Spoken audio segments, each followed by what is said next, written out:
There's a fishing opener tradition on Gull Lake that's more than just fishing. The Nisswa Chamber of Commerce says the 56-year tradition is a great way to greet the tourists visiting during the opener.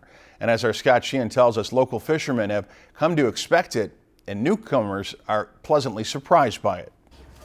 Free coffee and donuts. It's what goes best with early morning fishing on Gull Lake during the fishing opener. The Welcome Wanigan is one of the longest running fishing opener traditions on Gull Lake. And the pontoon captain for the last 6 years says veteran fishermen on Gull Lake love the tradition, and he loves seeing first-timers' reactions to it. It's great to see the reaction of boats and fishermen who haven't been to Gull Lake before and can't believe that you're pulling up alongside them in a 24-foot pontoon with dozens of donuts and gallons of coffee and hot chocolate for the kids, and they can't believe that we're actually out there doing it. Each year there's a friendly competition of who can supply the coffee. This year Adirondack Coffee donated 10 gallons.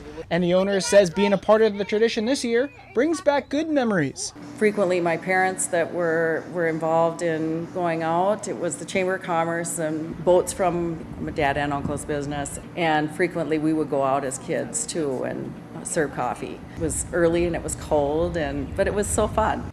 With Miss Nisswa's help, the Nisswa Chamber of Commerce hit Gull Lake at 7 this morning. And the fishermen say they love the coffee and donut tradition. We live in southeast Minnesota and we come up for the last 17 years and we finally found the donut and coffee boat for the first time. We heard all about you. So it's kind of neat that I see you now. So kind of brings back, some memories of That's great. So yeah, it's wonderful. I'm glad you guys do this. Schaefer's Bakery donated the donuts this year for the Welcome Wanigan, which spent 5 hours on Gull Lake. In Nisswa, Scott Sheehan, Lakeland News.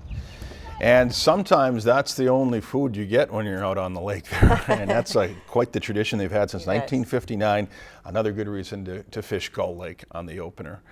If you've enjoyed this segment of Lakeland News, please consider making a tax-deductible contribution to Lakeland Public Television.